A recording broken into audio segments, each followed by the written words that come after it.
Olá, tudo bem? Espero que sim. Vamos para a nossa leitura bíblica? Livro de 2 Crônicas, capítulo 1. Salomão pede sabedoria. Salomão, filho de Davi, estabeleceu firme controle sobre seu reino, pois o Senhor, seu Deus, estava com ele e o tornou muito poderoso.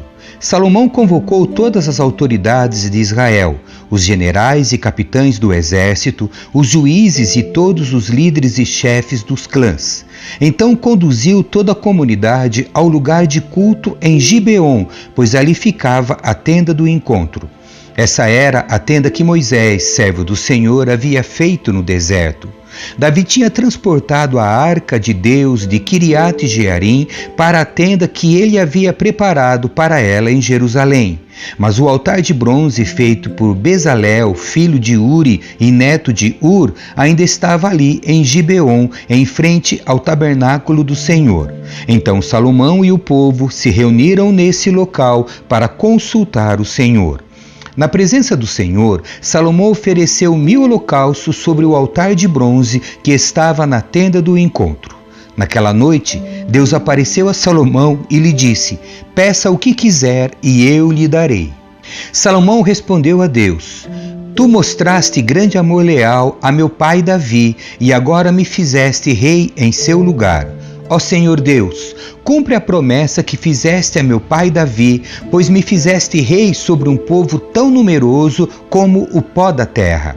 Dá-me sabedoria e conhecimento para que eu os lidere bem, pois quem é capaz de governar esse teu grande povo?" Deus disse a Salomão: "Uma vez que esse é o seu desejo, e não pediu riqueza, nem bens, nem fama, nem a morte de seus inimigos, nem vida longa, mas sabedoria e conhecimento para governar bem meu povo, sobre o qual o fiz rei, certamente lhe darei a sabedoria e o conhecimento que pediu. Também lhe darei riquezas, bens e fama, como nenhum rei teve nem jamais terá."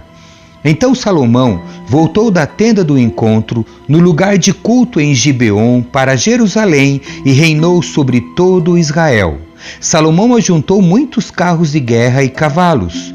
Possuía 1.400 carros de guerra e 12.000 cavalos. Mantinha alguns deles nas cidades designadas para guardar esses carros de guerra e outros perto dele em Jerusalém.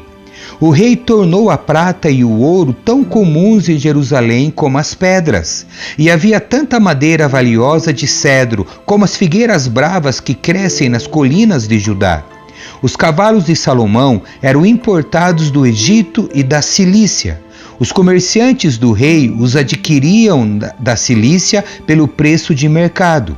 Naquela época, um carro de guerra no Egito custava 600 peças de prata e um cavalo 150 peças de prata. Depois, eram exportados aos reis dos hititas e aos reis da Síria. Capítulo 2. Preparativos para a construção do templo. Salomão resolveu construir um templo em honra ao nome do Senhor e um palácio para si próprio. Convocou 70.000 carregadores, 80.000 homens para cortarem pedras na região montanhosa e 3.600 chefes para supervisionarem as obras. Salomão enviou a seguinte mensagem a Hirão, rei de Tiro: "Peço que me forneça madeira de cedro, como fez com meu pai Davi, quando ele construiu seu palácio. Estou para construir um templo em honra ao nome do Senhor meu Deus. Será um lugar consagrado para queimar incenso aromático diante dele, para apresentar os pães da presença e para oferecer holocaustos todas as manhãs e todas as tardes, nos sábados, nas luas novas e nas festas fixas estabelecidas pelo Senhor nosso Deus." Ele ordenou que Israel fizesse isso para sempre. O templo que vou construir será imponente, pois nosso Deus é maior que todos os outros deuses. Contudo, quem poderia construir uma casa digna dele? Nem mesmo os mais altos céus seriam capazes de contê-lo.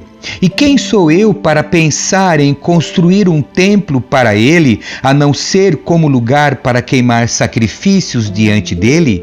Portanto, envia-me um mestre artífice competente que saiba trabalhar com ouro, prata, bronze, ferro, com tecido púrpura, vermelho e azul, que seja habilidoso para fazer entalhes e que trabalhe com os artífices de Judá e Jerusalém que meu pai Davi escolheu. Mande-me também madeira de cedro, cipreste e sândalo do Líbano, pois sei que ninguém no Líbano corta madeira como seus servos. Enviarei meus servos para ajudá-los. Será necessária muita madeira, pois o templo que vou construir será grande e imponente. Como pagamento a seus cortadores de madeira, enviarei 20.000 cestos grandes de trigo batido, 20.000 cestos grandes de cevada, 20.000 tonéis de vinho e 20.000 tonéis de azeite. Hirão, rei de Tiro, enviou esta resposta a Salomão: O Senhor ama seu povo, por isso o fez rei sobre ele. Louvado seja o Senhor, o Deus de Israel, que criou os céus e a terra. Ele deu ao rei Davi um filho sábio, que tem inteligência e entendimento, e que construirá um templo para o Senhor e um palácio para si próprio. Envio-lhe Hurão-Abi, mestre e artífice muito talentoso. Sua mãe é da tribo de Dan, em Israel, e seu pai é de Tiro. Ele tem habilidade para trabalhar com ouro, prata, bronze e ferro, e também com pedra, madeira, tecido púrpura, vermelho e azul e linho fino. É habilidoso para fazer entalhes e capaz de executar qualquer projeto que você lhe der. Ele trabalhará com seus artífices e com os homens indicados por meu senhor Davi, seu pai. Agora envie o trigo, a cevada, o azeite e o vinho, conforme meu senhor mencionou. Cortaremos toda a madeira necessária das montanhas do Líbano, colocaremos as toras em balsas e as faremos flutuar ao longo da costa do mar Mediterrâneo até Jope. Dali você as transportará até Jerusalém.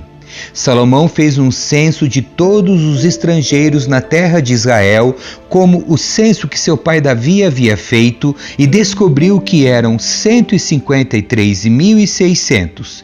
Designou 70.000 deles como carregadores, 80.000 como cortadores de pedra na região montanhosa e 3.600 como chefes para supervisionar a obra. Capítulo 3. Salomão constrói o templo. Então Salomão começou a construir o templo do Senhor em Jerusalém, no Monte Moriá, onde o Senhor havia aparecido a seu pai Davi. O templo foi construído na eira de Araúna, o Jebuseu, o local escolhido por Davi. A construção começou no 2º dia do 2º mês do 4º ano do reinado de Salomão. O alicerce do templo de Deus, construído por Salomão, tinha 27 metros de comprimento e 9 metros de largura, conforme a medida antiga. A sala de entrada na frente do templo media 9 metros de largura, a mesma largura do templo, e 9 metros de altura. Salomão revestiu seu interior com ouro puro. Cobriu todas as paredes do salão principal do templo com madeira de cipreste revestida com ouro puro e enfeitada com entalhes de palmeiras e de correntes. Enfeitou as paredes do templo com pedras preciosas e com ouro da terra de Parvaim. Revestiu com ouro as vigas, os batentes, as paredes e as portas de todo o templo e entalhou nas paredes figuras de querubins. Fez o lugar santíssimo com 9 metros de largura, a mesma largura do templo, e 9 metros de comprimento. Revestiu seu interior com 21 toneladas de ouro puro. Cada um dos pregos de ouro pesava 600 gramas. Também revestiu com ouro as paredes das salas superiores.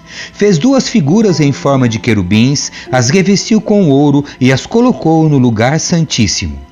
As asas abertas dos querubins mediam juntas 9 metros. Uma das asas do primeiro querubim media 2,25 metros e tocava a parede do templo.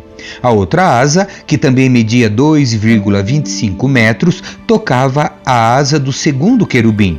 De igual modo, uma das asas do segundo querubim media 2,25 metros e tocava a parede oposta. A outra asa, que também media 2,25 metros, tocava a asa do primeiro querubim.